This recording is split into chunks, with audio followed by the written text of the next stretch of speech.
Call this meeting to order at 6:30 p.m. This is a Port of Johnstown Management Committee meeting.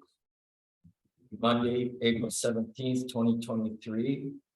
The location is South Edwardsburg Community Center in Johnstown. A temporary home for now. Number two, I'd like the approval of the agenda, please. Any changes to the agenda? Just You go ahead. before we do that, so on page 1 of 33 has an agenda, and then if you go after the minutes at page 6 of 33, it appears that there's a second agenda. Mr. Mayor, It's different than the first one. we have a discussion item on number 7, the second point. We're looking at potentially changing the agenda, so that's just an example of what the agenda might look like. Oh, okay. So the page 6 one isn't. It's part of- just a draft or a. It's part of discussion item 7. Okay. So then with that clarification, I'm happy to move the. Moved by Mayor Shaw, second by Councillor Smell. All in favor? There. Any disclosure of community interest, general nature thereof? None. Here. Delegation and presentation. We don't have any. Moving on to number 5, minutes of the previous Port of Johnstown committee meeting. March 20th, 23. Any Just one small Comment? tiny correction. I think it's under line 3 of item 8B. do you have a page number, please? I didn't actually, but it's. So would it be page 3 of 33? It's under 8B and it's line 3 of that one. And it's the, like I said, it's just a tiny little one, but parliamentary assistant should be, it's a title and it should be capitalized. It is further on in this as item 11 indicates as well. So just that can just be. Other than that, I can see here. Go ahead with Mr. Chair. On number 10, where I had proposed, what I was actually asking for was a long range strategic plan, not a plan. So it's so that's the only change I have. I'm sorry. Be a long range strategic plan, not capital plan that I was looking for. Okay. Let me make a note of that. Change capital district. Okay, thank you. I need a mover, please. You moved by Mayor Dishon, second by Chris Ford. All in favor? Carried. Number 6, this is arising from the previous Port Management Committee meetings. So any comments, concerns, anything? Go ahead, Mr. Mayor, you're on a roll. Just, regarding PA Greywall's visit. What page? In the I don't know, it's mentioned in the minutes. I didn't read down the page, I'm sorry. Just that we met with PA. That same one. The AD, so just indicating that he's, there is going to be another meeting on Thursday afternoon that we'll be involved in, and via Zoom. And I just wanted to make sure, Mr. Mike did a fantastic job representing the port in the absence of Mr. Saunders and the GM. But I just wanted, and I just think it's, in preparation or making sure that the discussions that we're ready for on Thursday, certainly, red tape was an issue, the future needs for the port, the ability to grow and expand, and any regulatory burdens that the port has, I think are certainly good topics to make sure that we're ready for. And lastly, I would say, I think it's extra important whenever we get an opportunity like this with Minister Clark and with PA and the bureaucrats in that meeting, that we talked about, the amount of support that the port gives back to not only the port itself, but to the township. This year it'll be around 1.5 million, And I can't stress enough how important that is to the township. And I think one area that can be mentioned that there, at least that should be mentioned, is the Highway 2 project. There's about, by my numbers in the budget anyways, about $200,000 worth of port dollars are going towards funding the township portion of that, and it's a multi-jurisdictional, multi-governmental project, and I just think anytime that there's collaboration like that, you know, the publicly owned port versus a privately owned one, I think it goes a long way towards helping us in future asks. Well, thank you for your comments, Mr. Mayor, and I have no worries that our general manager will be well prepared for a meeting on Thursday. Thank you. Thank you. Getting to that, Mrs. Rising, we don't need any motions. It's already been approved, so we're going to move on to 7. It's discussion items, and the first one is called port tour for the committee members. Robert, you going to speak on that, sir? Thank you, Mr. Chair. So we sent out a package earlier in March just in regards to the orientation that the original elected officials received on November 23rd. So I updated some of it. I sent it to everyone. So you have that package. That's what we generally would present at our orientation. And what's missing from that is really the port tour.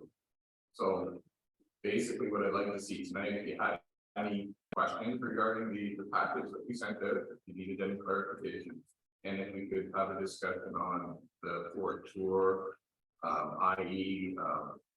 We just set it up individually or as a group or whatever you want to do there. So that's, I'm putting that in and asking for direction from the committee on this.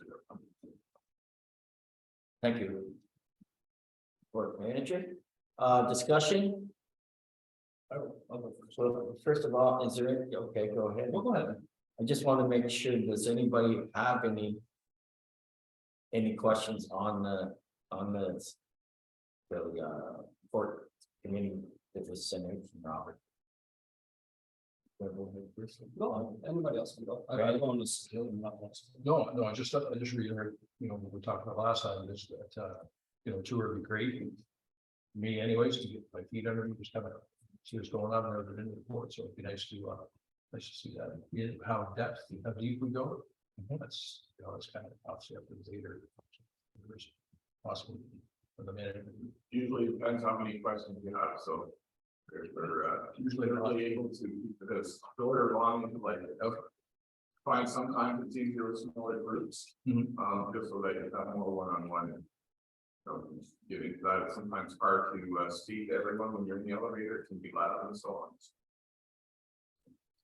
Go ahead. Sure. You know, I also think, you know, I would, you know, I think I would benefit from a tour of the facility. I really love to have it as a tour while there's a ship unloading or something, so you can see it in action, because I think I appreciate that better. You know, see all the things that go on with the process as well. I think that the packaging is pretty good. I just think that it might be where, you know, you might have questions that are, you know, specific to something you see when you're in the tour itself. So. Mr. Mayor, go ahead. I just, to the clerk, procedurally. If we're going to do a tour, we could, like, we did ours in advance of being sworn in, so we're all sworn in. And so it becomes a meeting, and if there are, you know, too many. My concern though is that if it's, you know, small members, even inadvertently, that business of the port could be advanced during some of those discussions. And for that manner, I would prefer to see it as a large group tour as a closed session meeting for training purposes. That way, we don't have to worry about discussions that go on. We don't have to worry about somebody inadvertently moving or advancing with inadvertently. I'm sure nobody would do it on purpose, but procedurally, I think that's the correct way that it should be done. Am I correct? was really coming to the gray area with this committee because the advisory members are not voting. And the quorum is simple majority, which is the majority of council. This council does try to err on the side of caution. So if you're going to be erring on that side, it is suggested, if you don't want to do a whole bunch of mini groups, that make sure that they don't make a quorum, but everyone will be a majority voting, voting members, and you can go into the closed session, how central court management committee meeting for a closed session for educational purposes, and all what's creatively everyone's. I think just reiterating that point again, and I just worry that inadvertently. You know. Something would be, I know why we do ours in advance of being sworn in. You know, it alleviates that difficulty in that discussion and.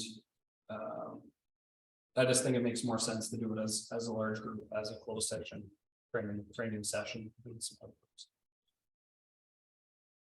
Is it? I'm also interested, so I think it's a great idea and then finally on the presentation to give us to us, so. I'm good to go whenever you're gonna take us. Small group or large group? I prefer the large group as well. Mr. Martel? I have been lucky enough to see you board a couple of times in my past life, but it is always fun, so.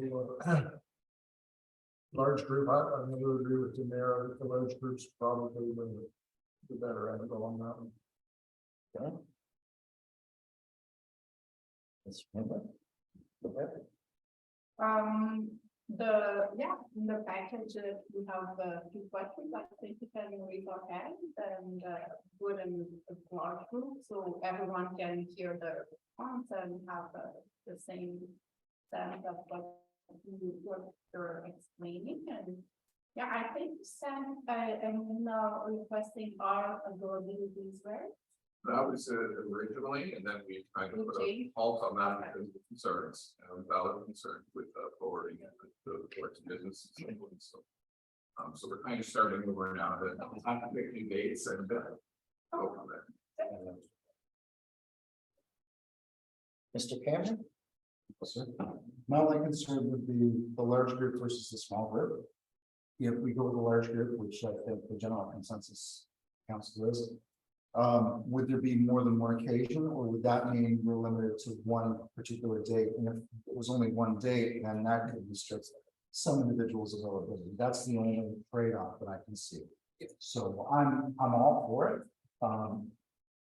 If we're talking about timing and large versus small, it's 6 1/2 dozen the other for me.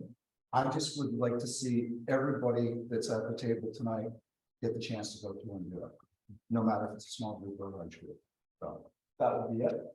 Other point would be, is there any PPE required for work? I don't recall that on the original email, but I would assume that there's at least Yeah. steel-toe shoes and stuff. If you don't have steel toe shoes, as long as they're closed, Yeah, you're okay as long as you're with the guide. yeah. And that'll be supplied by us. Okay, that's good. And so the only, I'm sorry, go ahead. Good, Rob. Just to point out that, you know, it looks to me that we're aiming towards the large, so we could start off in the boardroom. The large, and then we split, if that would be okay, then split into some guides, you know, and smaller groups there. I think is another suggestion, where having to take a group, because we can only get 4 or 5 in the elevator. Because of 5. In the elevator, it's fine, so it's much easier to try and, you know, go in smaller groups. If that would make sense. Thank you, Robert. Mr. McCauley? I'm certainly flexible in terms of the size of group and would be fine with a large group. I've had the benefit of touring the elevator in the past and it's certainly beneficial. So it's a great idea and I'm very open to size and format. Thank you. Any questions? We had a chance earlier on, efficiency wise, sir. Efficiency wise, for that, those guys, we spent a first all show up at one day, whether it's not a little later on or not, but rather than multiple days. Awesome. I was the one sitting there time one day, but. Do you have something? No, he answered the question. Oh, okay.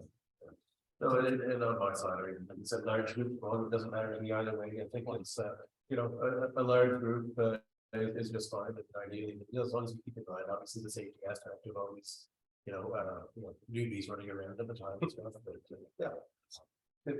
Okay, so this is, we're gonna have one large group, it's, we can, I think I'd like to say, I think that's a great idea to have two. Robert take a group, Kevin take a group, or Mike, or whatever. Can go that way, but have it on one day. So, would everybody agree with that? I agree with that. Yeah, I think as long as we're procedurally going down the right road with that, you're gonna have quorum in one group, probably, and not in the other, so. I'm sure that would be the only struggle, as long as at least either the applicants or the agent available. So that way we can kind of monitor something time. If you want to get your. Not bad, and you guys just forgot. So if we have 3 groups, you know, it's get rid of your forum that way. We're in a closed session for this. Yeah, I mean, it's the same what we. Right. So we were going to close session for that. So we could be there. They're in the board and that, but then we go off on our, you know, 3 minutes. And we still agree. To cover the statements. Okay, each group have somebody there, I see what you're saying. Well, that's not the other upstairs. So I need direction here, people, help me out. One meeting, 2 groups, Probably will be 3. one meeting, 3 groups. It sounds like it because we're adding another 3 people, so that have to go into our. Okay. That's fine. Now, a date. For you people, If I may, yes, go how ahead. long are we looking at for the tour?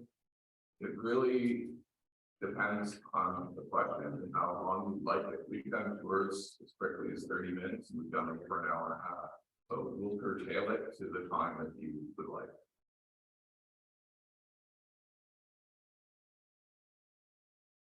Can we say 1 hour?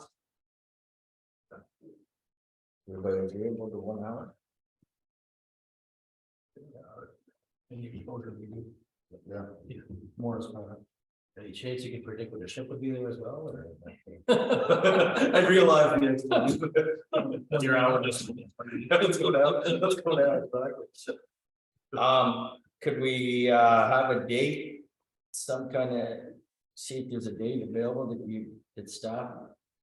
And we can. Right continue now, to try and create it. you know, 2nd, 3rd. 4th week of May is open, June's open, so. First and second week of May, Well, after from the 10th on. May 10th. okay, that's Wednesday, so right off the bat, how many people can make it to the? I'm out of town until week 3, essentially. I'm sorry? I'm out of town until after the 15th, so. Okay, so you're till after the 15th, you get home? Yeah, good after the 15th and after, yeah. Okay, We'll have between the 10th and the 15th. Yeah, well, we're already at the 15th.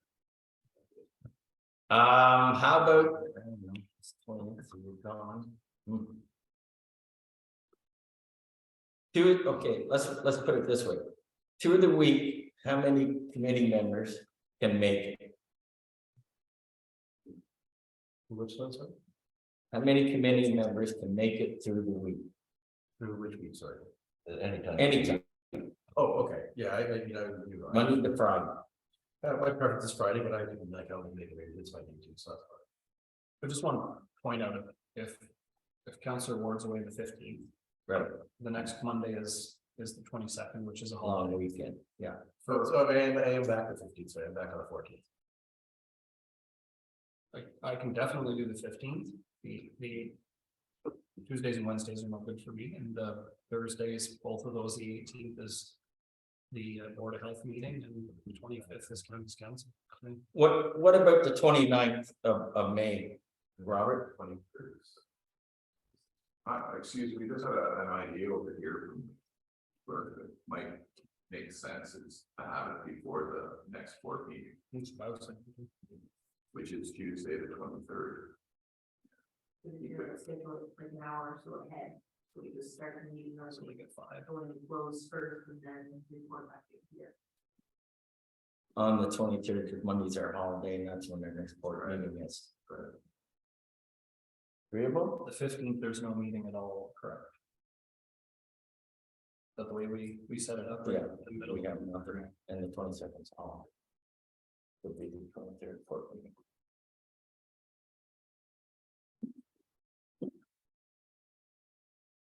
Is that good? 23rd. Do you want to move it up the meeting a little earlier? Instead of 6:30, start at 5:30? Yeah, I would have to, I would, just for traveling and stuff, I would say maybe 5, and then we're saying an hour for the tour, but we go a little. Or you meet us there, then go for the tour. I think we should probably give ourselves an hour and a half. That's starting to sound like a barbecue. Yeah, can we, show of hands, you can be here for 5 PM, we're at the port for 5 PM. Okay, so we're all good. Frank? Good, thank you. All good. 23rd, 5 o'clock. 23rd, May 23rd, 5 PM at the port. Okay.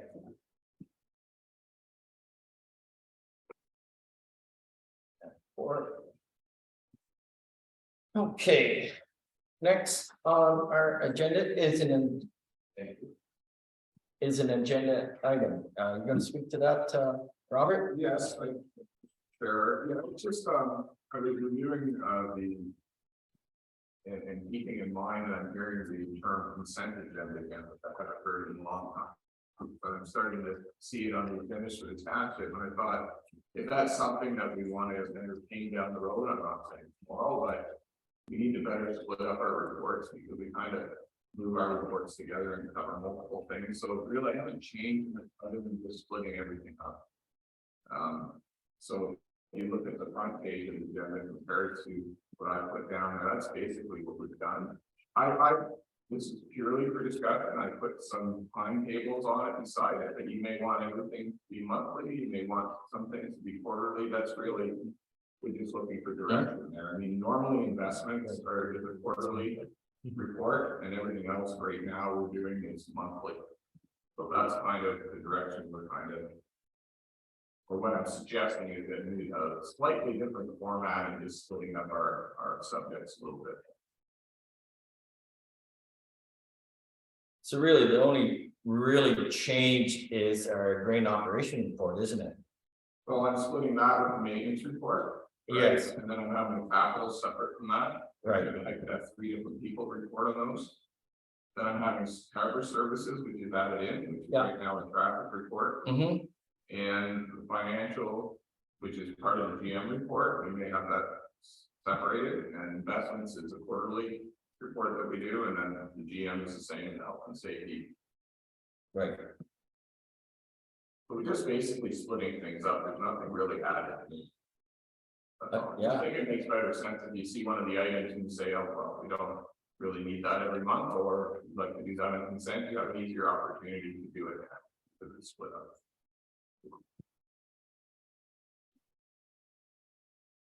Mr. Cameron, I'll start down with you. Any questions on this? This is split. Yeah. Prefer Or leave one thing? I would like to see it broken down as well. I think that that's a good idea.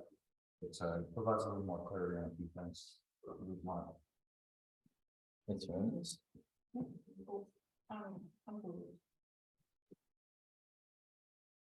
Mr. Martin. Yeah, whatever expedites things, makes things go smoother. I'm all good with that. Yeah, right, go ahead. I agree with Mr. Martel, we were changing things on better. Mr. Mayor.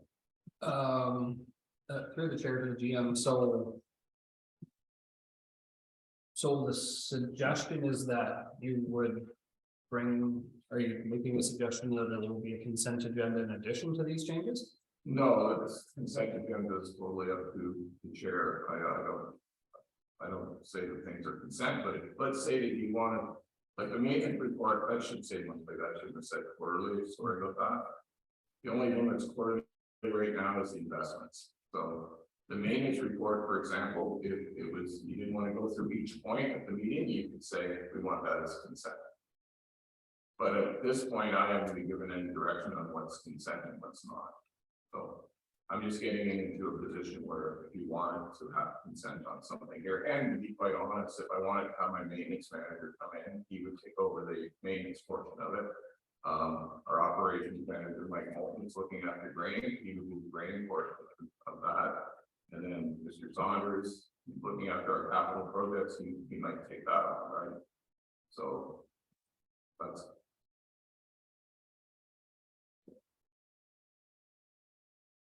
So, if I may, through the chair, so normally we would do like your GM report. And the traffic report. In this, because you do both of them at the same time. And we approve them at the same time, right? Like the way the agenda is now. Yeah, Separating them out means that we have to approve them separately then. so you basically do A to D or however you know, so. The GM report could be moved just in front of the harbor services like this, so it's GM and then the harbor services like it is now, if that's what you need. So then we could do one approve, sorry, if you lead up. So if we were doing, like at the end, we were doing it's not really a consent agenda if we're discussing them all. But we could we still approve them all at once? I'm looking at the clerk, sorry. Like, could we just say we make a motion to approve 8A to 8G in one motion? Through the chair, that's the weekly mail, we receive the review, the usually A, all in one motion.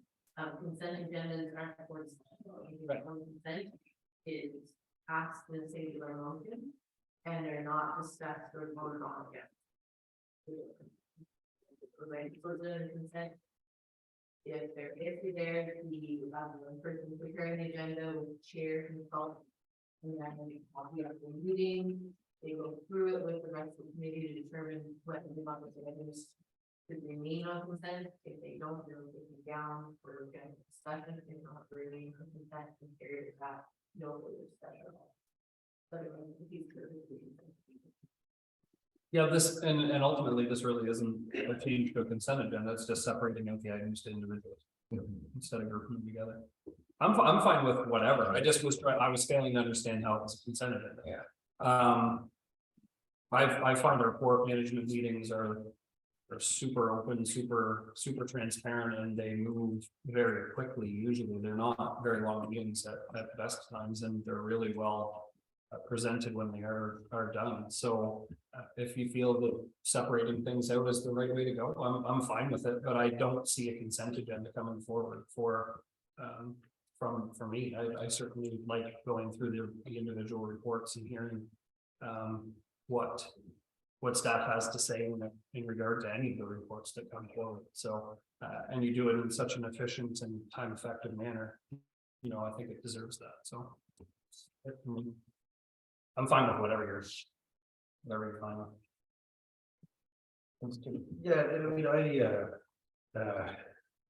actually, I was sitting on a different fence and, but then with the mayor's comments as well, I kind of agree that, you know, we could have it that way or not. I mean, I also trust that we'd be getting all the information anyways in writing regardless.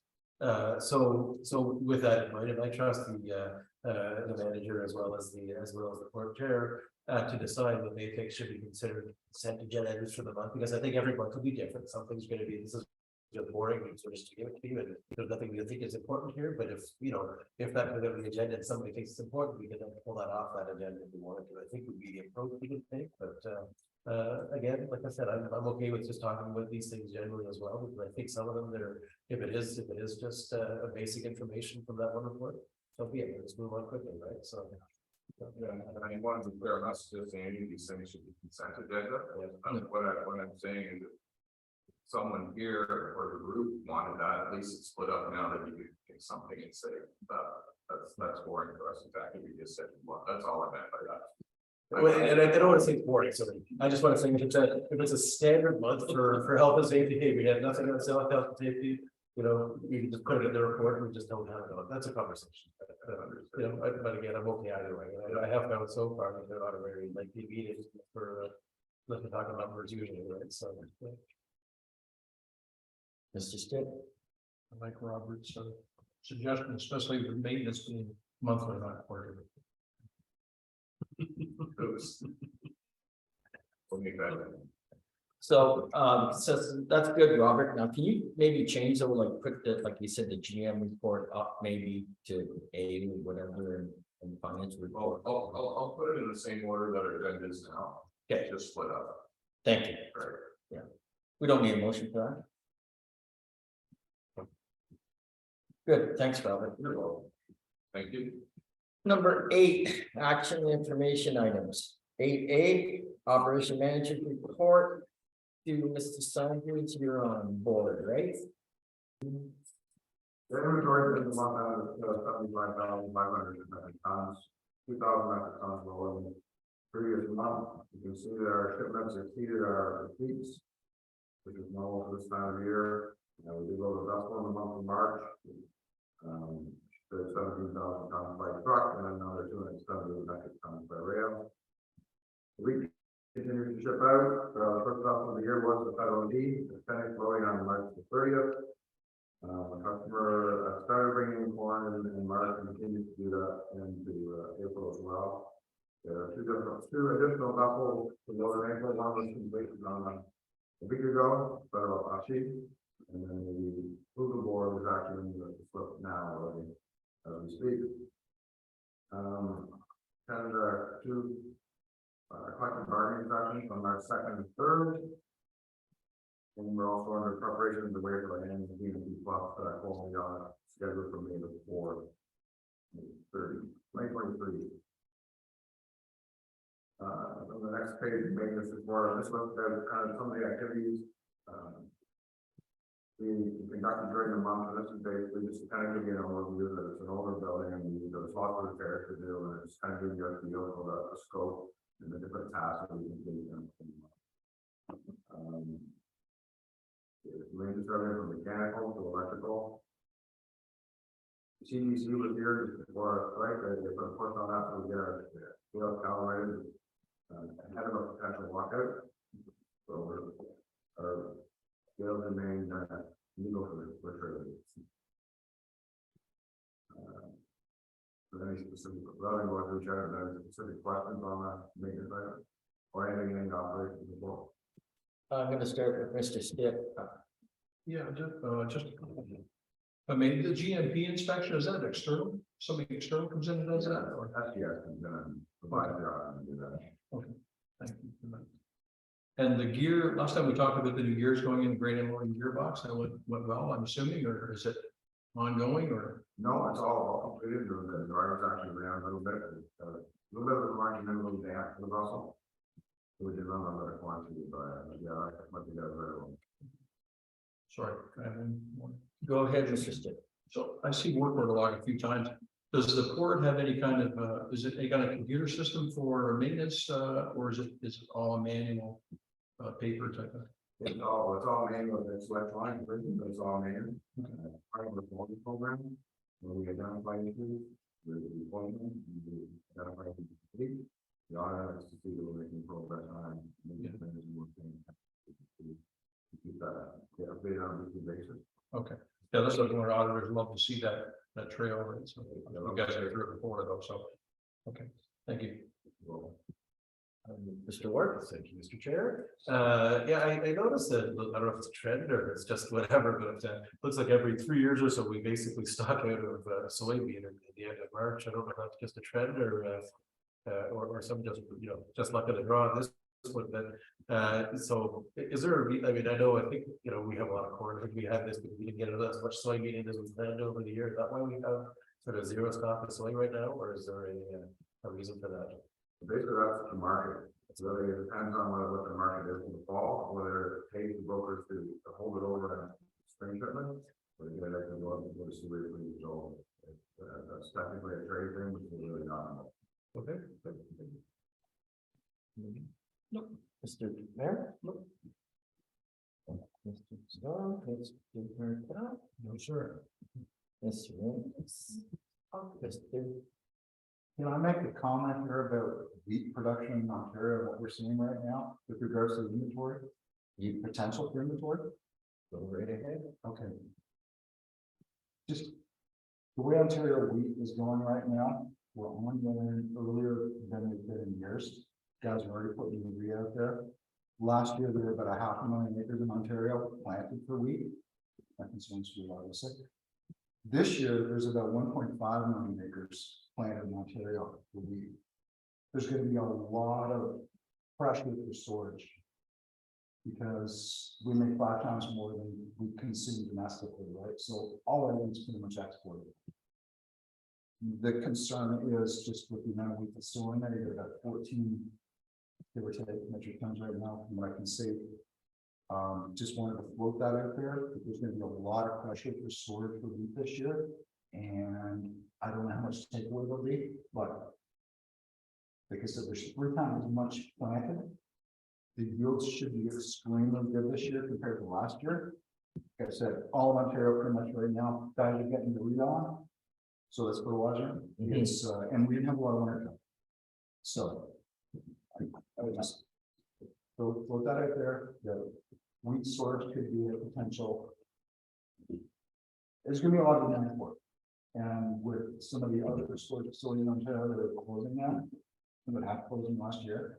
I don't know where it's all gonna go, but I would hate for us to come up to fall and all of a sudden go, oh, we've got a lot of wheat, but we can't do anything with corn or beans.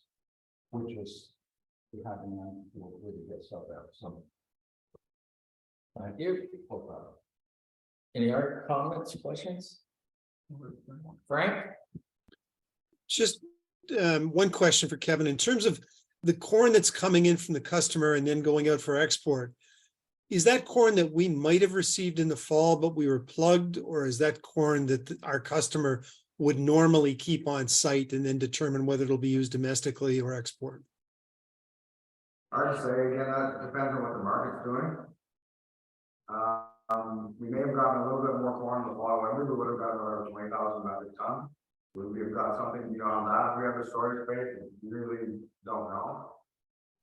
The price of corn was favorable this spring, and more basin guys have fell. That's what was driving the export this spring. Normally we don't get 3 vessels in the spring to ship out corn. Most of the corn is consumed locally. But they're able to buy it at a price where they can make a buck, so that's why they turn on their export this spring. So Okay. it's not a really important answer, because it really depends on the market. Okay, thanks, Kevin. Any more questions? Mr. Chair, it's a good, go ahead and bring up, and we talked about this, when do you stop the wheat coming in? We had that discussion at the last meeting. And as it turns out, the corn that we missed out on is coming in then. Okay? We got the storage from the wheat, we got the tariffs from the wheat in and out, and good money from the wheat, but we're all worried, well, we couldn't get our corn in. Now it's coming in, we've got 3 vessels of corn. We kind of got both. So that's why it's difficult when someone says we should cut it off at this amount and that. It's a tricky thing to do, especially when you're an open quarter. To tell producers that they can't bring the product. I'm not saying we would go as high as we did last year, but I mean, that's the business that's there at that time, and to stop it, it's tricky to do. And I just don't want anybody to assume that because you didn't get the corn in, you lost all the corn, because that's not what happened this year. Obviously, we made an extra $200,000 a month on that corn that we didn't think we were going to get. We didn't budget for it. And as Kevin's saying, it's all depends on market. So it's a tricky business to budget your revenues, obviously, when you look at the numbers this month, and you're off quite a bit because there's some business that came in that you weren't sure if you were going to get. So just wanted to add that. On that comment, now is that local corn that's coming in now, or is it it's all local coming in now? I'm glad to hear that. Just another comment on you got a couple of brokers looking like last year, it's small. This year's going to be 2. You don't know that. By golly, I see, I know, Yeah, you don't know that. I do know that, so. I know that from what's been planning. Pardon me? I can't, I may be able to turn. that's, yeah, let's just keep it to that. Yeah. I went to Wyman's Field, 78 acres there, 60 acres there. That should be a picture on a calendar. I never saw when it we that green in all my life. And it is green, so I said to myself, oh, we're gonna have another good year, maybe better. So that's all. No, that's right. Now you're saying we had a couple brokers. Explain that, Kevin, please. A little more. First phase for. Yeah. So basically, you could bring in 80,000 more than we did last year, if they commit to bringing out 40. For the soybean harvest. To export, yeah. So they haven't committed to the export yet, because they have no idea what the quality is. It's gonna be a very damp, wet season when the wheat's flowering, which is making it so tough a little bit too there. So then, they can't export wheat that's of poor quality. Right. That's why I said there's many unknowns, and Mother Nature really drives it up. Right. This Mr. Chair. just Good one point. last- if you don't mind. So obviously they were able to store the port, they were now getting it somewhere. So obviously there's that extra capacity for storage somewhere out there in the market, I guess, that they will handle this, obviously. Or did they started it left it on the field until now. I don't know the answer to that. What's that, sir? I thought it was a trouble. That's true. So, yeah, fair enough. Yeah, so I mean, I don't know, obviously somewhere they were storing this port, whether it was on the field still. I know some people, late into the winter sometimes, I don't know what happened, but it's good to know that the capacity is somewhere locally. We can still have that as well. We still have this conversation where we got that revenue just months later, so I think that's an important note to say. Okay, thank you. I just have a couple of questions, Kevin. The gears that went into the gearbox on the grain dryer, that was just wore out. Just where. Yeah. And everything's perfect now. And our annual inspection for maintenance on the grain dryer burner. After he did his maintenance, whoever did it, is the light good, ready to go, or is it? Yeah. Did he say the heads up or? Yeah, every year the burn with small holes in the burn around the flame out. Yeah. They are plug up or partially plug up. That's right. Dust and red on and everything, so you can clean that all of the, make sure there's no leak. Look for check the bearing that you can get at. On the front end of the bearing. So they're happy with that, the maintenance people? They're happy with the burning? Right, good. No, that's fine. Thank you. Continue on here, I think it's you, 2023 capital budget too, Clement, please. Yeah, not a lot of changes. It's still very early in the year. We're at stage of getting design, and layout, so there hasn't been much work completed. But everything, everything is underway. We're doing everything from, preparing RFPs, getting quotes for some of the items that will be under $50,000. Really not much more to say about this one. I'm going to get specific questions. Any questions on the capital budget so far? Go ahead, Mr. Stitt. So I look at this and I'm not, this is not critical of being critical anyway, just used to look at it a different way. So I look at it now and I think you need to do $10 million worth of capital in 8 months, at best 8 months, which we all know is not going to happen. So back to again to the, what's like the 1 to whatever it is not a priority list. I'm assuming that's not a priority in any way. And if you look at the financial pages, we see, something that there's $9 million in capital or something that eventually will hit us. But it's not really going to hit us this year, but yet we're looking at a 23 statement, but it's not really a 23 hit. So I just wondered, like, that's something maybe we could look at, we need to look at is looking at, 23, 24, 25, and stuff gets shifted around, move back and forth, and some kind of priority in here.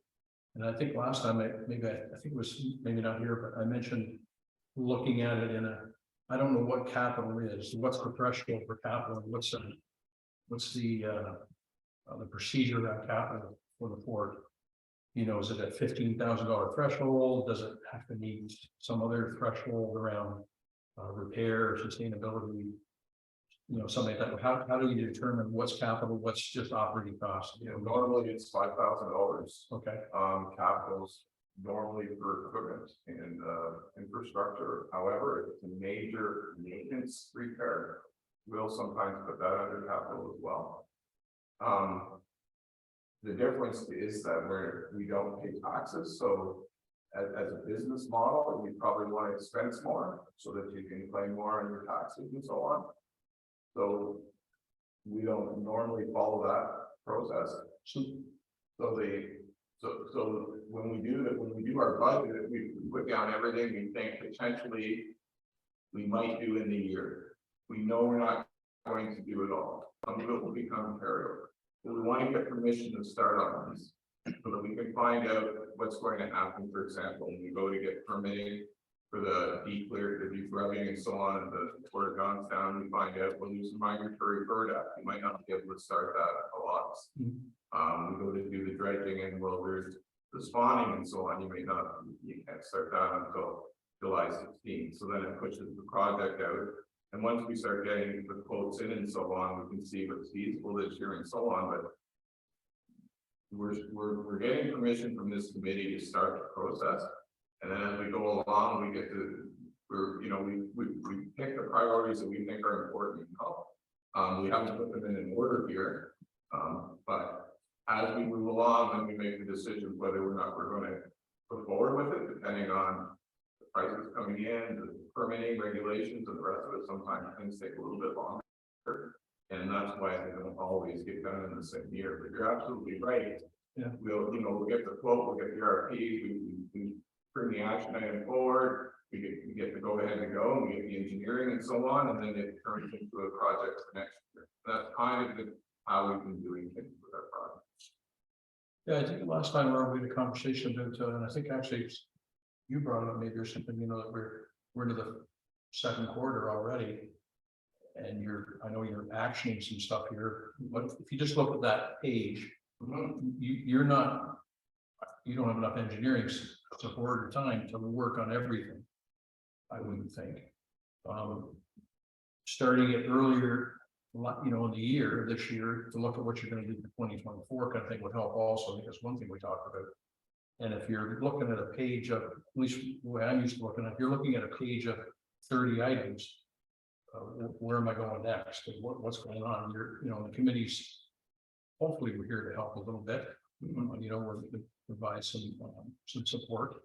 It would help if that was kind of look, these are safety items, and for me, anyway, I'm just speaking from these are safety items and these are no-brainers. These have to happen this year, this time frame.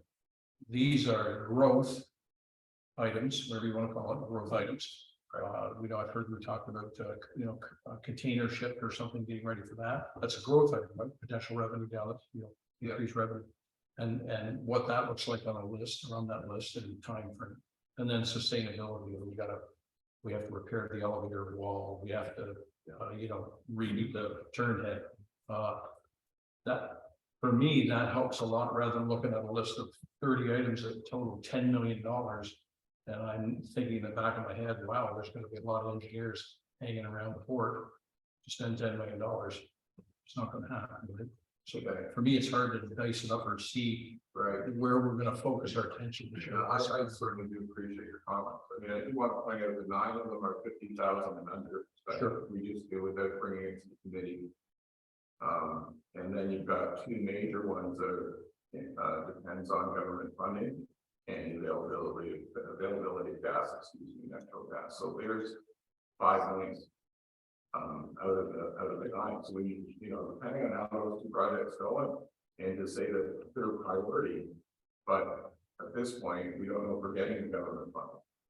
If we don't put it in, get it approved, at least go down the road and investigate that, see if we can get it, then that's why it's showing up here, right? So that we go forward with the application and so on. So you take those 2 projects out, 5 million out, now you're down to 4 million, and we probably have a tough time doing 4 million. We've done capital that's 12 million in a year, so. I mean, it really depends on the amount, you know what? I'm not trying to make excuses or anything or sound defensive, I think you've got some really good points that we could try to add something to this to clarify that, maybe a priority, so on, at least maybe an explanation as to why we're starting. And what the possible delays could be. But it's more to get them started. And so we don't want to put the work in because as you're saying, there's a lot of capital and it's the work in to get the information and then we don't even get past the budget stage, so. So to that point, just for me, to that point, of these 26 capital projects for 2023, which ones are started? Well, we're all of them have started as far as getting information, but as far as putting a, you know, hammer into something in the nail, none of them have started at this point, other than. Yeah, I would say. Project number 11, we have the parts on site. The intent was to have them, the transfer should install now, but because of the inbound corn coming into the bottle, we need that belt. That belt takes in about 60% of all the taking before, so let's delay that. We're just waiting to hear from the broker whether he brings in a fourth offer or not. That's kind of still up in the air. He doesn't commit to the fourth offer, then we have a window to pick up. We need what we come apart and put it back together. Number 11, this will be done for sure. Well, let's just start with paving will be done for sure, a portion of it. Rail repair, we must do a portion of that repair. We had an incident over the winter, which took out a chunk of our rail. We have a temporary block up on one side of the rail. We've got cars coming down. But the truck is not in the chunk of it. So that has to be repaired. We have to review that crossing. The garage, we're looking at options there. We need a place to store our automobiles, which is getting evicted. We to store it in the annex in the truck scale. Then with the non-GMO coming on board, there's more activity there, so we kept sitting outside. And we purchased the warehouse and I kicked out of there. At least, but at least I don't know. So, Detect a theme. So I detect a theme. This great arena, I'm involved now, and that's our piece being put together, the warehouse, running, that's underway, the engineers involved in that. Bringing waterfront, it's still in the discussion. Dredging will happen, it needs to happen. I think we're the slip. Number 8, the track shed, the concept engineering is done, we're getting down to the, just waiting on the quote for the detailed engineering, he's got a lot of work done for that structure. That will proceed in some form, but it really depends on timing of deliveries. There are a couple of components in there that are longer lead time. We can't consider the harvest, we're not only to proceed, but we're going to do with that into it's kind of a building. So that's basically getting some time on that and manufacturing in that. Then more repairs after completion of the last project is underway last, but that will be completed this year. The dust system, we're already looking at components. A lot of that is internal to include some of our drain system. Micro's looking after that, has it all underway. Transfer sheet we just talked about. Generator repair, we're looking at getting that out. Covering for the elevator, we're getting around, we need to get a couple more quotes. We have a concept of putting in the last one that's putting in the elevator to repel water. Protect the concrete repairs that we've done this place. The automated bin valves, that is underway. The panels are being built now. They should be shipped to the port end of June. So we're looking at getting the mechanical work done before then, and then we've got to get an electrical contractor to do the wiring. So again, that is underway. New electric feeder cables, yeah, we're going to farm that out. It's going up 1,000 amp copper up to the roof. Basically, so that we're going to hire somebody in that does that for a living. So that will be completed. Doesn't rely on manpower. Bobcat was shopping around for options for that. There are some decent use options where we can save a few bucks. Expand the rail again. That continues on new business and funding availability. New grain dryer again continues upon funding. capital budget, that has been submitted. We have a date now, and we started accumulating expenses, we have no commitment on it. Mineral oil application for offers, investigating that, the biggest concern is what does it do to our customers?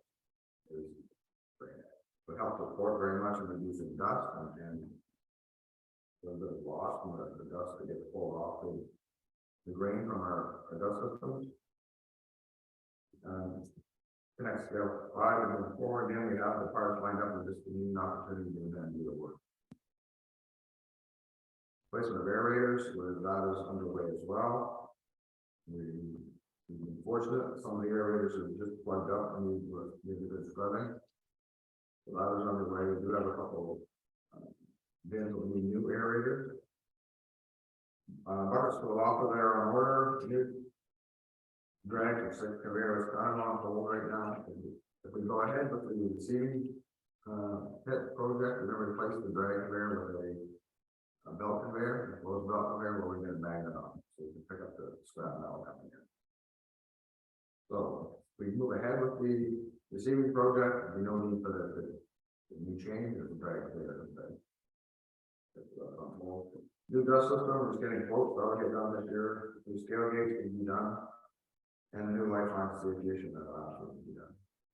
So I do appreciate your comments on the large number. I appreciate your comments, man.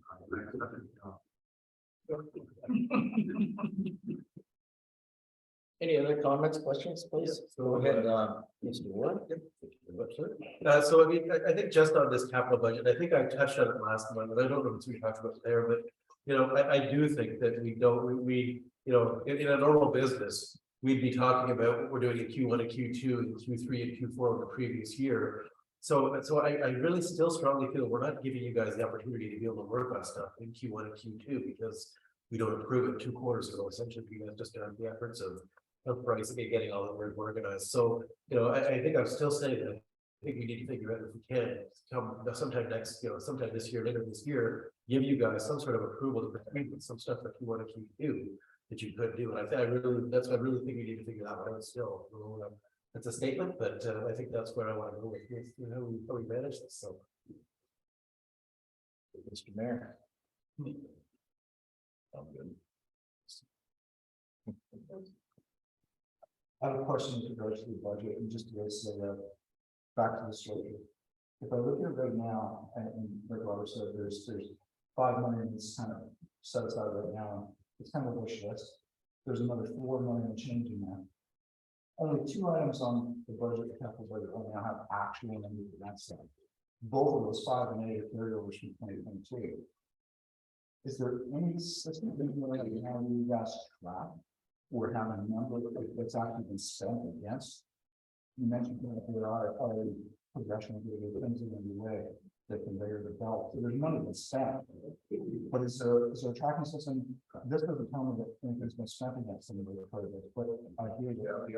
The actual, so go to the minute projects here. Okay, so they're the only 2 that actually have money spent less than this year. For this year. Okay. That's actually about the fourth account. Pardon me? But that's about the fourth account. We have invoices coming in that can make the first check on. Yeah. That haven't been paid yet, Okay, but yeah, we'll see it. We go all up in there. fair enough. And the only 2 that actually have for the 2023 budget, capital budget, that have any funds spent against them are carriers from 2022. So far. Okay.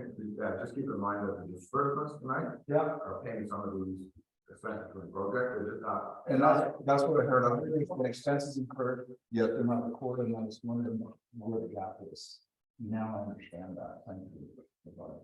So, thank you. Mr. McCauley?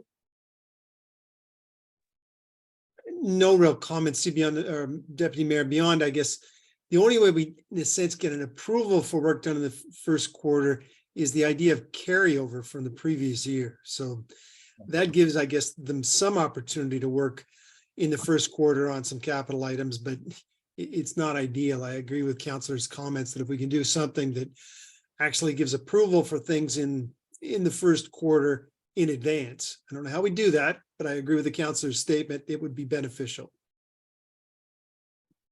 Thank you, Mr. McCauley. No other questions? Comments? We're gonna move on to the general manager 8B. Report, traffic report in March. Thank you, Mr. Mayor. The report finished the month with the revenues of 714,000, out of 2022. At 336,000, and way out of our budget, as pointing out earlier, and it's definitely a record in March. Due to the steel pipe project, receiving shipping of 2022 local corn. So we had a really good month, and then expenses were 444,000, up slightly, but that's due to the extra work we're doing with the corn boats and so on. And we're also keeping our seafood employees help us out, that we're a little short on staff. Our quarterly results, we have a surplus of 335,000. It's the highest quarterly result on record for the board. So great quarter, things are looking good for the year. Just a comment on how much we put towards the $1 billion in blue. And then we've got our receivables, which are in good shape. I'll just go into the business report. So we've got our collective bargaining. We're going to Ottawa on May 9th and 10th to continue that. We have our steel pipe project continuing. The vessel coming in, and I believe it's not 2,500, 2,150 approximate metric tons of steel. We have the Minister of Transportation Parliamentary Assistant on a meeting coming up, as the mayor already pointed out. So we're preparing for that. We have a tender call issued for the land development. The OJ warehouse closing May 5th. All regulatory bodies contacted regarding dredging. Not starting until after July 15th, but we do have our permitting in place. So now we just have to put our spec out and get some prices on that, and see where that goes. But that will be planned, and that has to happen before September 15th. So we've got a small window to get that done. We arranged to facilitate a meeting with CN Logistics, Cruise Rail, and the port to discuss steel rail projects, rail safety, communication, rules engagement. This was a really good meeting. Everybody commented that it was high time that we did this. We have a lot of different pieces flowing with that steel rail project, and the communication at the best of times isn't where it needs to be in regards to CN and so on. So now you have Cruise Rail, that's the last mile and first mile for CN. So now they're representing CN as their subcontractors. So now you're kind of dealing with them and dealing with CN. So we've got that sort of straightened out. We have another meeting next week to talk to the contractor, the owner of the steel pipe, and talk about CN and Cruise and how that's all going to work. We were very involved in this. The last project, because we needed to be, there was some safety issues or some suspensions where the port's line was shut down, and so we had to step in and get involved in it. But we made it very clear that it's the role of the stevedore to do that work, and the experts on the rail and how to load rail, and so we're going to be backing off of that, because you're going to be very careful directing anyone when it comes out on safety or regulations or going out to inspect rail cars. That's not our role to do that, but they wanted a second opinion and a check system put in place so that we can get the suspension lifted and get rolling last year. So we've earlier this year, I should say. So we've done all that, so but we are going to take a step back now and we've had that meeting and it went very well. Warehouse preparations are completed after our first pipe, and so same weekend that the township had their first pipe in the office, we had ours at the warehouse. So that's basically we had to put a new floor in and get things fixed there. We arranged a meeting for the end of April to continue our discussions with Mohawk Wasowski. Discussion subjects will include beautification of our public boardwalk, erosion control of our shorelines, and education materials. So this relationship has been going on for 10-15 years, but there was a gap over the COVID, so we're trying to get this back. And then my contact then ended up leaving and going for his masters or something, and so I was able to get a new contact now. So we're going to be meeting at the end of the month and get that really going again. Any questions? Mr. Smith? Straight down there. Good. It's good. Mr. Mayor, Yeah, just a couple. And mine go, thank you for the report, first of all. Mine go back to the hours. We're over quite a bit. So compared to last year, I believe. Like for the month, we're 1,000 hours over last year, same month, and to date, year to date, we're 2,300 hours over. Okay, I'm just trying to find where you're, so, okay, so you got on the traffic report? Oh, I may have, my apologies. No, that's okay. My apologies. It's okay. We can go back to it. It's fine. Over there now, so, I mean, most of the hours is, due to us having to, keep our casuals over the new year. And plus loading the buses.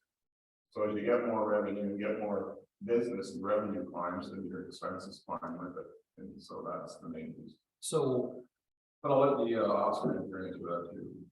I'm just comparing, so this year to last year, and then I went back and I'm on last year's, comparing it to the year before as well. And last year's was actually down, and we had a record year for revenue. So just curious why the hours are So so. got a record March, So and not those extra vessels, the guys are working. And we were quite a bit short last year with our labor. We got through, but we certainly didn't get much accomplished as we wanted to get accomplished, but we did have extra vessels this year and extra work.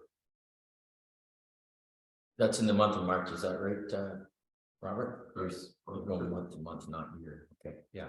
yeah, it's still 2,300 hours over in year to date. That's more my concern. So how do we, what's the solution to running over? So that's overtime hours, right? No, those are regular hours. We loaded more rail cars this year than we did last year. Jump on that started in January. We had, more rain coming in, and then more non-GMO coming in, at certain times, so we've had. Fortunately, it's very labor intensive, so we've got guys spread out all over the slow, it's good. Right. But basically, it's more than half.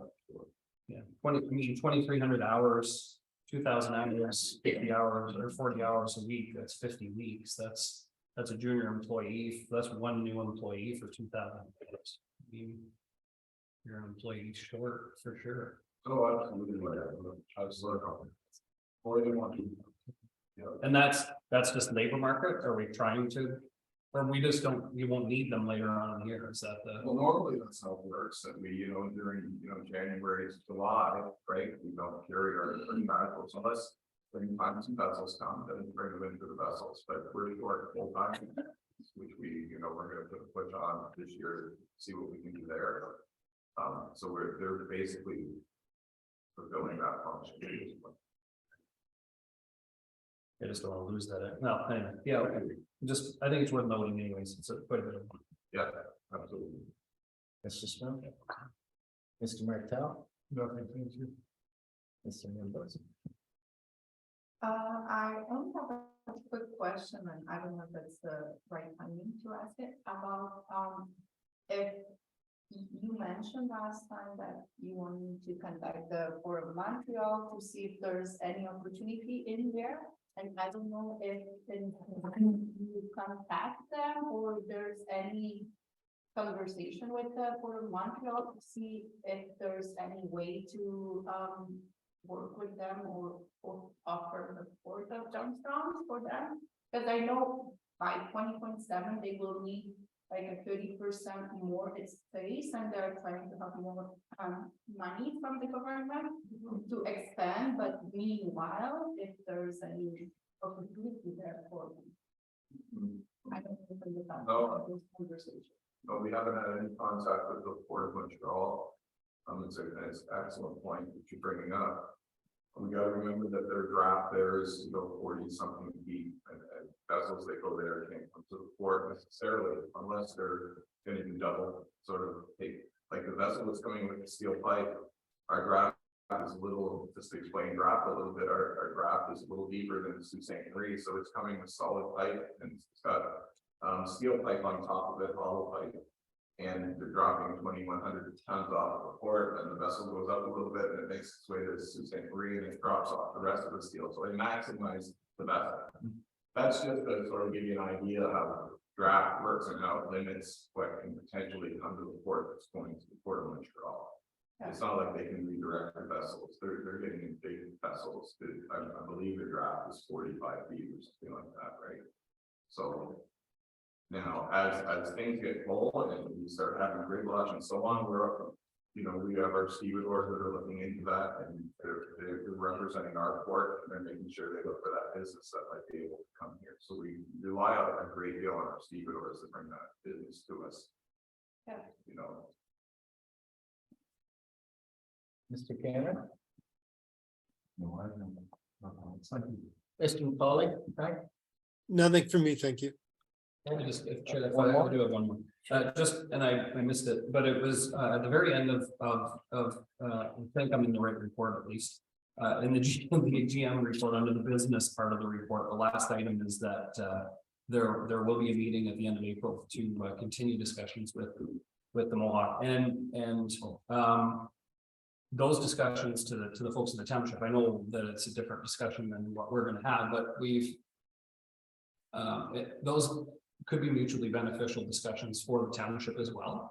And so to have either the chair or myself with those, it just, even if it's just for brief introductions to sort of break the ice for us with them, we certainly have interest in further discussions for the township with them. And if we can somehow, you know, collaborate on that, I think that would be very beneficial for the township. So I definitely appreciate your comments, and that was brought up, just so you know, and they're going through an election, and they'd rather wait, because I want to invite to, and they'd rather wait till after their election, so that they don't have the old sort of, then they have to do it again. So we're just gonna have a little staff meeting with their staff, their environmental person, to look at our erosion control and sort of vegetation planting, but when they get the new election officials in or confirm that, then we're going to have another meeting and have them there and have yourselves invited. yeah, I'd like to further that and open that line of communication as best that we can. Yes, thank you. Any other questions, comments?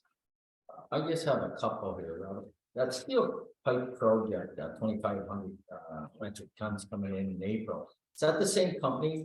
You keep saying steel pipe company. What company is it?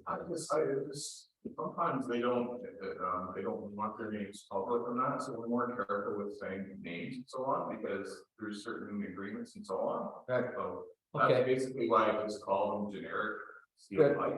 Right, now, is that the same company that you're having a meeting with, the steel pipe That we company already- to discuss the operations? Yes, Still, it's the same? the CN. Yes. Oh, so were they involved in the first one? Was who the steel? What was it, that's, I'm trying to get at, was the meeting with the steel pipe company, were they part of the Logitech and CN and Cruise Rail? Not the first meeting we had. Oh, okay, We didn't have them there, like they're in South America, but we're gonna set up down. Now that we did that, Mhm. another meeting with them afterwards to teams, explain this to them. And then we asked for them to arrange it, because they should be the main contact. They're the ones hiring the stevedore, they're hiring the rail company, and they're using the port and paying port. So they're the ones that should be driving all this, and really it's been the port driving it all. So we're switching that over to where it should be. mm-hmm, And so that's what that meeting was about, and now with our next meeting will be about ordering rail cars, releasing rail cars. Moving it around so that we can pick them up, and that's between CN and Cruise Rail. And the other company in the port will be involved. and Logitech, right, because they're part of it. Yes. Yeah, okay. And the follow-up on that, who has the lead on that? CN, Cruise Rail, or something Well, happened? that's what I'm trying to explain, is that we have a real difficult time with who was leading it all. If we had to come and basically I had to be involved and start, you know, making sure, you know, somebody was looking at. Mhm. When I had CN representatives at the meeting recently, they were basically saying, you know, it's not, shouldn't be you, it should be steel company doing that. They're the ones that are hiring us. I said, fine, but you guys are calling me and saying that we're suspending the port, so how does that all work? They're suspending, temporarily suspending rail operations. Mhm. So that's why we're having all these meetings, is to straighten that out. So if it sounds confusing to you, Deputy Mayor, that's why we're doing this. Yeah, well, I just want to know who's the lead, like, Rules, well, that's what rules and Yeah. engagement are like, who's doing what when something happens. and who shuts it down, yeah, Yeah. okay, that's, You know, that who was they my. start calling, who do they call? Because I'm getting phone calls from Cruise Rail, and I think I should be getting calls from CNN. Right. Right, But maybe Solaris should be getting the call, and then they're driving, right? okay, They're calling a logistic to find out what happens. So, Right. and coming up with a safety plan, which by the way, the board has to do. Mhm. So it's not really up to us to do that, we just want to keep the project moving, right? So that all has to be straightened out, because it took a lot of man hours to do all that work. Right, that we weren't really prepared to do when we first took the project, and realized we would be doing so much of that. good, thank you. Now, will we get a follow-up report on that to the committee? Sure. Of everything that's going on? Absolutely. Who's lead on that? Okay, good, thank you, well done. Any other questions, comments, people? So are we, sorry, are we gonna look at the charts as well now? Or are we just, I'm not sure if we want to continue until the discussion started there, or are we just gonna wait until the next? On which- Are we now through the charts essentially and doing the traffic report, or should we? And that's, you know, just that it was certainly, just asking them. Yeah, yeah. If we were asking for the chart question. Yes. So that's, okay. I just want the business reports, you good on that? Okay, Okay, so. Traffic report, no changes, which is a good thing for reportables and injuries. So far, so good. And as far as our inventories, that was mentioned in the ops reports, 75,000 versus the 116 last year. Basically, we didn't have any vessels last March. You can see we had a rain and we had we had the 3 salts and January, 12 vessels in January, because it didn't make it in December. And so got a report there, and then I think when it said 1 vessel previous, it was probably a Coast Guard deploying buoys and so on, so that's why you see a previous year of 1 vessel. We already talked about the labor report and the quality control of it. That was already reported, I believe, at the last meeting before rating. That's a traffic report. good. Mr. Smith? No, I'm good. Good, Mr. Ward? No, I think that's just a follow up on what the mayor was talking about earlier with regards to the labor, and I was looking at the labor dollars, not the labor hours, but it's the same. But obviously, we pay people by that. And is that because of the different I think I heard it the same, but it wasn't just for the clarification. The complexity of the rail is more labor intensive, and some of the projects, some of the revenue we got this time was more labor intensive, less profit generating percentage wise than other projects. Is that's a big statement? Like, Are you relating this to our extra labor hours? yeah, the labor hours, Exactly, exactly. the steel, we don't use any of our labor, other than occasionally, probably a few times a week, where we were using our tugger to go out and use some of the rail cars. Okay, that was our involvement with the rail. As far as loading cars, ops manager mentioned loading rail cars, are you referring to the grain portion? No, I guess what I was referring to is I saw the higher labor costs as well. Yeah. As the mayor did, we were talking about that. And I was trying to figure out, you know, what's the source of those hours, not just, or what project would you associate those extra dollars to, I guess, if you're looking at, or what product, you know, was it rail, or was it was it extra rail cars, was it, you know, was it core, was it whatever? Yeah, 90% grain. You know, 95%, it's all grain, they're all working in grain elevators, so both do grain, we had, how many rail cars? 6 or more than that. So, you know, we've had more rail cars than we've had in the past, which is a good thing, because we have a rail business like we're now starting to actually show up on our plans. 2022, we had none. So. That's I mean, right. you know, honestly, I believe that the low number that we're looking at before is almost a misrepresentation. We're short labor then, right? So if we're comparing to that, keep in mind that we're very, very tight when we have that amount of hours. Okay, thank you. Mr. Mayor? No, already asked. Mr. Smith? Okay. Mr. Mayor? Here's, Robert, for last meeting, you mentioned that you hope for more bad weather and get more slight out. That didn't happen. We're, all the salt is off the board dock, Okay, which is a good thing. that's, So, see, this is where it gets into our capital projects, this is one example, paving. So, depending on how the salt vessels come in. If they've gone up from across the street, guess where they're gonna put the salt on our dock, and do we not have a schedule to tell us that? We don't. It's that we're at the whim of the salt companies and their mines and what's going on there in the production, of course, when they mine it, they wanna bring it somewhere, so. When they fill up across the street, it's going to be quicker this year, and they've got to come, because they go first, and then it's loaded on the port dock. That could affect the paving, so we'll still out and we'll still go out and get a quote for the paving on the dock. We've got 2 spots, we've got a road in front of us for these, it's in your budget, plain. So we'll put that all out there and split it up. Get our quotes and so on, but then when it actually happens and it's due for June and. We've got salt vessels come in and we don't turn business away, that'll get pushed to a carryover to 2024.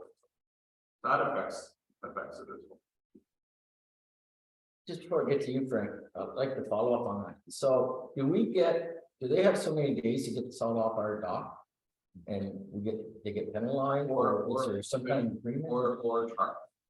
Or tar, but they don't have to remove it. Pardon me? They do not have to have it removed off our wharf at a certain time, like say 10 days. Okay, No, if they're transferring, they start, so if you have an open pile. yeah, You have to either cover it, transfer it to the spot on the port Yeah. dock, cover it, carpet. Yeah. Or you have to transfer it on, I believe it's 5 to 7 days for that. right, okay. But they can leave it there if They, without a penalty. the salt, 2 major salt companies, they lease our land Okay, for the whole year. So that they can have their salt there, so if there's no salt on the dock, we're still getting monthly revenue. right. And if there is, they can keep it there within. They lease the land, so they can have it there all year long, Okay. but we do have an agreement. That ours will be the first to move when the salt season starts, so we can clear our dock, right, we can bring more product. Okay, good, thank you. Frank? Mr. McCauley? Nothing from me, thank you. Thank you. Nope. Thank you. Move on to. Are we gonna do the financial before I go, to our clerk? Are we gonna do our financial quarterly and then do ABC? Approve? There, that's a little bit committee, in the past practice, it's really been hit and miss, it depends on if there's a meeting direction. Who's even review. Okay, I'd like to do maybe A and B. And then have, we'll have C, the financial quarter report, and then do C separate.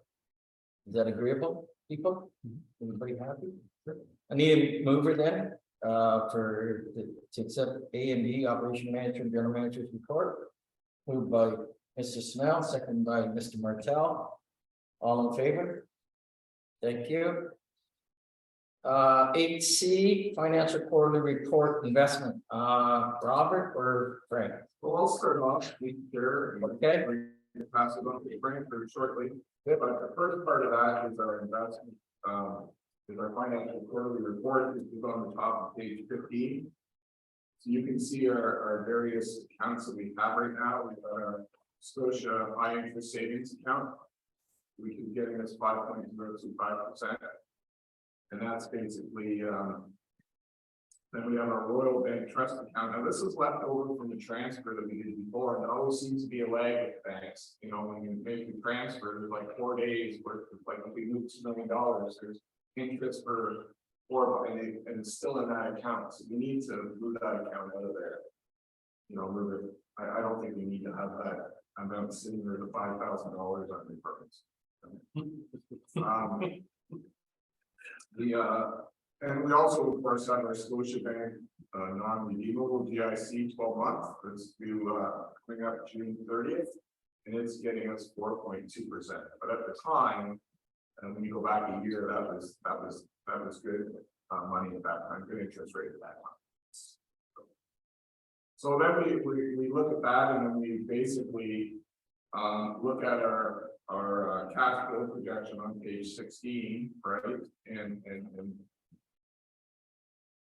the councillor comments, it's kind of the way we do the cash flow on page 16 is that we did all of the projects, we needed all the money this week. We're looking at cash flow only, right? And so keep that in mind. So we're saying, okay, what monies do we have now in our operating account, for example, to lock in, right?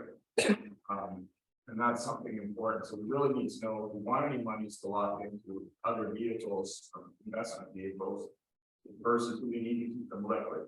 And so that's just a general sort of explanation as to why I've got the cash flow here, what our investment is as of the end of March. And then Frank has done the outlook portion of this, so it's okay, Chair, let Frank speak to his points. Absolutely. Thank you, Robert. Thanks, Robert. And just very briefly, markets are very nervous right now. Inflation has been the primary concern, and you see central banks continuing to keep rates tight, even though inflation is declining. The idea being from the Bank of Canada, even last week, that they want to see inflation down to 3% or really all the way down to 2% before they want to talk about easing rates. So with that type of tight monetary policy, both in Canada and the US, you are likely to see a decline in economic activity, potentially recession. And that would likely be a fairly short recession with the economy returning at some point next year. So when you look at all that in the context of investing money, what it says is it's a very good time to be conservative in terms of your investments. We're getting very good returns, as you can see, in terms of our interest rates at this point in time. Those will likely remain fairly high over the course of the remainder of this year. If you look and say, well, should we go out longer and take advantage of rates? From a liquidity perspective, we need to make sure that we've always got liquidity on hand, both to fund ongoing operations, but also to fund capital expenditures. So when you consider that cash flow projection, which says we may need, and again, it's all contingent on the different projects, but we may need $4 million by the end of the year, you can see why we don't go out long-term in terms of our investments. And the other aspects to consider is we're restricted in terms of what we can invest by the Municipal Act of Ontario. We have an ability to invest to a point in equity through another organization. But about a year ago now, and maybe a little bit more, we determined that we would not be exposed to the equity markets given uncertainty. And given that uncertainty, I wouldn't go near equity markets for the moment. So my conclusion to all of you right now is to say, we are liquid. We certainly can fund operations. We can fund potential ongoing capital expenditures, and we are earning a good return at this point in time. So for our current perspective, I think we're probably well invested for our needs and priorities, and we'll look at it again, certainly in the next quarter.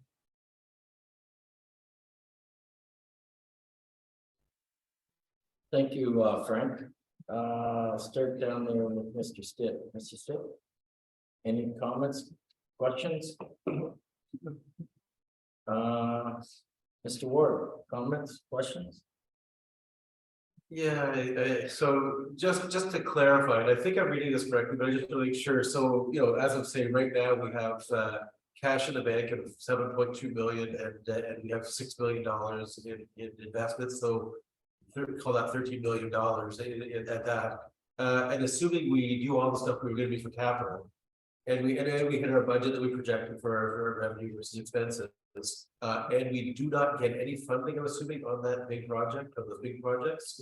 The 4 million in the funding is, it's actually 6 or 7 million, we're hoping for the 2 million in funding, so the 4 million is our portion. Okay, so the 4 million is our portion, so that at the end of the year, we go from say 13.2 million in available cash and equity, down to 4.4, so down to about 6.5 million in total. So we do drop about $6.7 million in cash equity positions by the end of the year. Is that true? Yeah, that's right. It was more, I just wanted clarification on that, because it was just wanted to make sure I was reading that correctly. I said I would have scheduled a few times, so thank you. Mr. Mayor? Yeah, and I think Councillor Ward brought up a couple of things. So like with Arnie 2.5 million and the 5.025. In the bank account, I mean, I looked and Mr. McCauley can correct me on this, but it wasn't even one of our major banks, it was a separate lender, but they were, the highest I could find for a 12-month locked in was 5.05% anyway, for a non-redeemable GIC. So, the 5.025 seems like it's in the bank account, seems like it's actually a pretty good gig right now. No, it's definitely a good rate at the moment. I didn't go deeply into the markets, but I looked at the big five banks. And 365 days would be somewhere between 3 and 4.45 with the big five banks. And we're getting 5.025 in the Scotia Investment Savings Account. So it's doing well for us. That's what I saw too. And I think it's worth pointing out though that we do have to do something with the 3.358 that's in at 4.2 because it's coming up in June. And so I'm assuming that, we'll have some options of what to do with that coming up at the next meeting. June meeting. The June meeting, okay. And just so that I'm correct, again, we got 7.2 on cash on hand. The last 2 years at this time, we've had 4.2 and 4.2. Are we planning on carrying the extra 3 million? And why are we carrying the extra 3 million in cash on hand? We're just keeping it liquid. It's earning 5.3. Sorry. It's earning 5% anyways. It's not quite 5, I think it's, we have, It's 4.85 in the operating account. 4.85? yeah, it's 5 minus 1.85 is what we get, so it's a really good rate. So it's the same, it's the same as what we could get if we locked it, okay. And my last comment or my last question, so I think Council Ward was right about 13.3 million. My question though is, and we discussed it late last fall or and there was some discussion over excess inventory. And my concern is what amount we have, because we're talking about liquidity and the ability to generate funds should we need them. And if excess inventory is there, and ultimately, I don't know what the amount of our excess inventory is. I'm not clear on it. I know it's substantial, but it's earning nothing. And if it was cashed in, if it was $2 million worth of excess inventory, 5% again in the bank account on the year, that earns $100K in interest, being in a bank account a year. So I guess my question would be, do we have any idea of what the value is of our excess inventory? And if we don't, is there any way we can find out what it is? Or at least, I think for me, I just like to try to understand why we keep, if it's such a high number, why we keep so much. Yeah, good points and fair question. I think basically is that it's always been sort of a fund that we keep for potential bad grain and so on, shrinkage, loss of grain. In the past, we've used that amount in there to help pay for these things, whether it's through a swap or we bet for soybean, it's wheat, trade it. So in the past, it's been used that way. We did keep, depending on the season, you'll end up with a little more soybean than you might have had in the past. And that's what's happened before over a number of years, it's built up. And, as far as selling it, the mayor's point, and you have to have a buyer, that generally happens, in the soybean season, right? Or leading up to the soybean season because they're planting vessels and so on. And so I think the thing to do is bring forward a report, say in August. I think that's pretty much what we've done in the past, and see what we have for our inventory, what it looks like, and make a decision on what portion we want to sell at that point. So my only question is, what makes sense to keep? Because if we're collecting every year on it, and this is excess to offset losses, we don't know what the offset of the losses are. We never see them. And we don't know what the actual excess inventory is so I think for me, I struggle with if there's $2 million in excess sitting there, not what we're collecting this year, but what's already sitting there, it's not earning any money. and it's sitting there, it's liquid, it's a commodity, it can be sold. Then it's, to me, it's, like, it just seems like it's a waste. Like, I struggle. Remember, this one we sold in August, and we've been collecting it for the year, we're just a little bit behind. You're thinking, we're waiting till the season comes up, we're making the sale. And then it's going into the bank, and it's collecting the interest. The timing of that, yeah, we have to see if there's someone out there that wants to. Purchase it in February and, Right. store it all that time, look after the quality of it and. Maybe it doesn't make sense. I just struggle if it's not earning 100K. Yeah, no, I totally appreciate what you're saying, I mean, it's also based on markets too, the markets could go higher, could be go lower, so it's subject to that as well. Yeah, and again, I think, not to debate the market, but if the market's at a high, then I would have less of it. If it was at a low, then I might store more of it. So that when it did go back up again, then I could sell it. Like, Right. I don't know, Right. just a thought. That was just in my notes. From my perspective, it's a good point in terms of, we keep a lot of cash, as you can see, as effectively insurance or liquidity for a variety of things that go bump in the night. Are we keeping that inventory for insurance as well? So in effect, are we doubly insured? In which case, could we sell the inventory and simply rely on the liquidity if something does go bump in the night? So I think that's a good thing to look at, Mayor. Thanks, Frank. No, thank you. Mr. Chairman. I have a question with regards to the excess inventory and the concept of it. It's not on a balance sheet anymore, am I correct? Correct. I'm hearing a number of $2 million.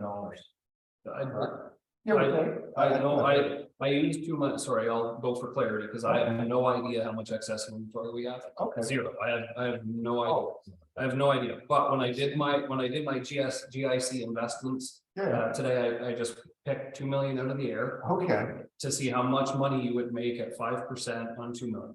That's what I did. Just so that I would know. Fair enough. I don't know what actually. So your point, Mr. Cameron, so that inventory doesn't sit on the balance sheet on you? It's this. Wow, how much is that? There's. Well, we have to do another inventory, but I would guess somewhere around 4,000. 4,000 metric tons? 4,000 metric tons of beans, that's all beans. Yeah.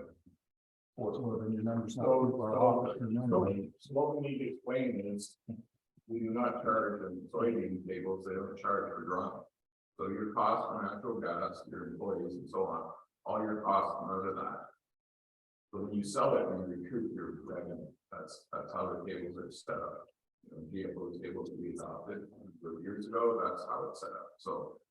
The truck comes in, no charge for drawing, normally it'd be anywhere from, I don't know, $6 to 18, depending on how much drawing with moisture content comes in it. It's calculated on shrinkage stuff. Right, But that's where the moisture dry and offset comes from. Shrinkage. right, Okay, so it is calculated, yeah. Just not as a big drawing, not like him.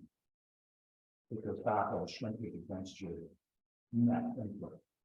But that's not really what you go. I'm just like, oh, I'm just getting my head around the fact that there's an input. So it's just kind of new to me. I wasn't aware of that. So, and that's a pretty substantial amount. it's well, not now. The grain and we're bringing this forward to the next meeting, so just to give you a heads up, they're changing the tables now. So no longer will be able to get them in shrinkage, you're not going to see that anymore. So just to give you all the heads up, that's going to, diminish or get lower, but you will see revenue go up now on the charges for drawing. So that's the key difference. There is no drying charge today for soybean. But there will be.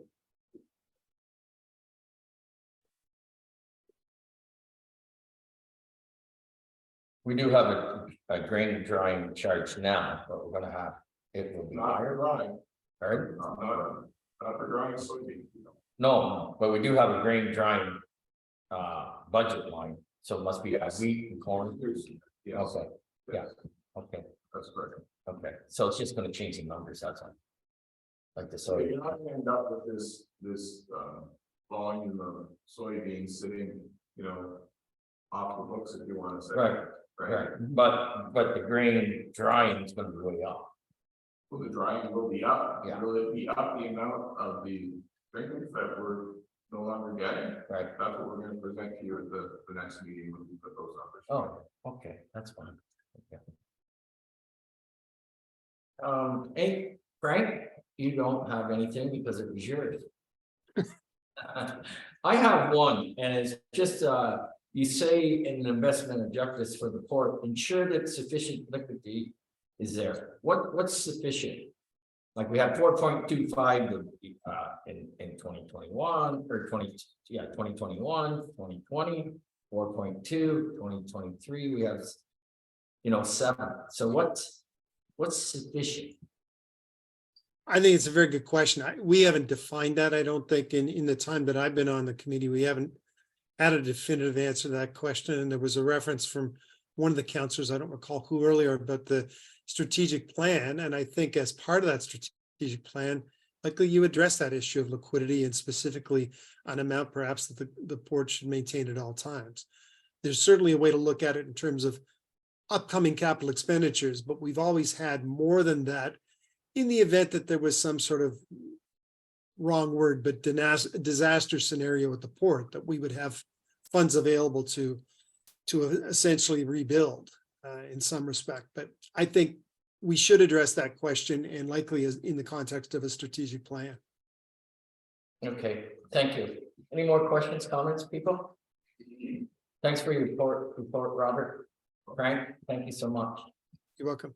So there's nothing we do, but this June 30th, you'll come back and we'll see. Should we get an action item to move the $5,000 into our, is that something we can just do, or do we need that? Through the chair to the VM, depends on if you're looking to market change within the next month and a half, or you're comfortable with Just putting it in our, Just gonna put it in a trust account, a Royal Bank trust account, is that what you're gonna do? Oh, no, that's where it is now. Isn't it? I was just going to get it either into our operating account or a visa account. Right, Just get it out of the there. 5,015 It's not there. a single line, that's all. It's just left over from a previous transfer. Put it in our operation account, okay. Do we need motion for that? the sheriff has been moving it in. So would that be fair? Let's get the wording right, that we close the Royal Bank trust account. $4.85,015, and we put it into delete this, close this account and put it in our operation account. Do I have a mover? I'll move it, like I said, I think it's at the current, whatever the current market value is today, but, because it will change again, of course, but yeah. I need a seconder. It's going, just for clarity. Yeah. It's going into the operating account instead of the Scotia high interest savings account. Yes.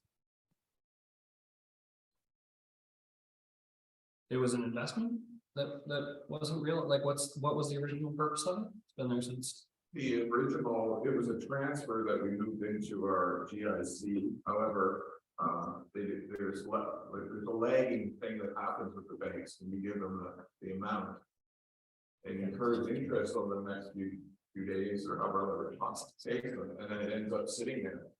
So we just want to move it, and we can ask, I don't know if the ESA 5.025 is still available to us, but we can look into that. I was just thinking if it's an investment, maybe it should go back into an investment instead of an operating account, but. I mean, Frank's there, he can give us a little better advice, but. Frank? Well, I guess if it was an investment, probably it likely should go into an investment account.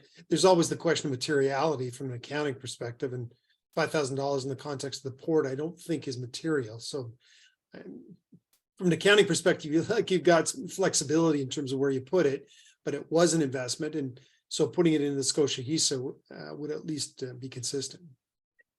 That's what I thought. I just thought our VC, the removal lag anymore. Okay, If we do it in the C $5.65 that makes. Do you want to amend? We have a motion on the floor, though, don't we?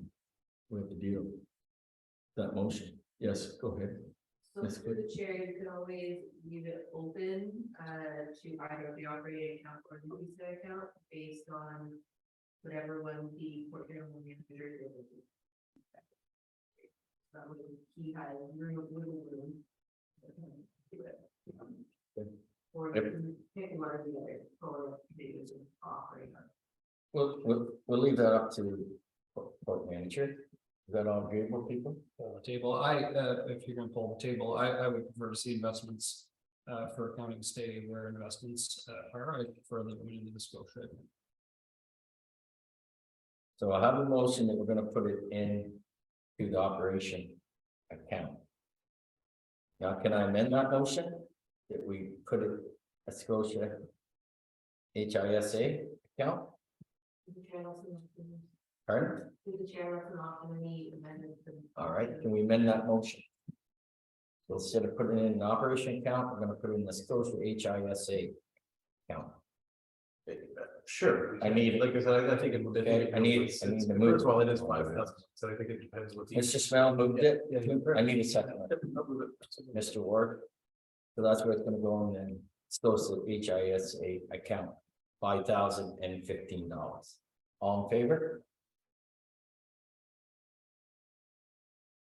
We have a choice, or it's. Sorry? We have a choice, or what's the direction of the staff? No, we're gonna put it in Scotia, it's gonna go in the Scotia HISA account.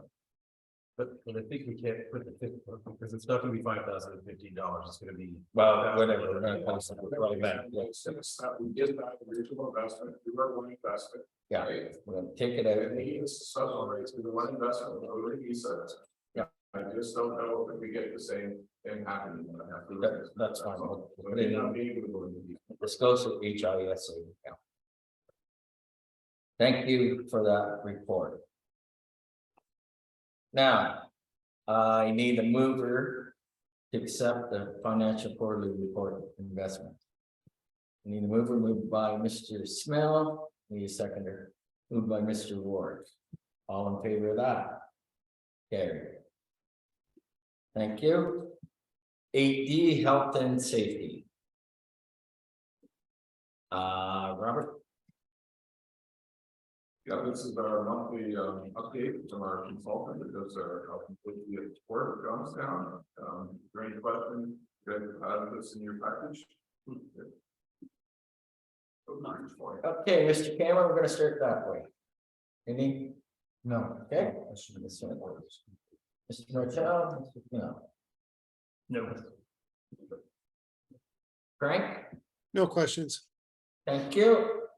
Health and safety is done, 8D. Number 9, approval of the disbursement for the counts. I think you have to have a motion for. We have to, excuse me, Rick. Ms. Clerk, do we need a motion for the health and safety? Through the chair, none of the procedure reviews are actually required, it's at the will of committee, if you so choose to do it, that the committee receive or review this report, you're more than able to. Okay, yes, let's do it. Totally up to you guys. No, okay. I need a motion for the health and safety, please. The report. Moved by Mr. Martel, second by Mr. Smell, all in favor? Carried. Thank you. Number 9, approval of disbursements, court accounts. Any questions? Any comments?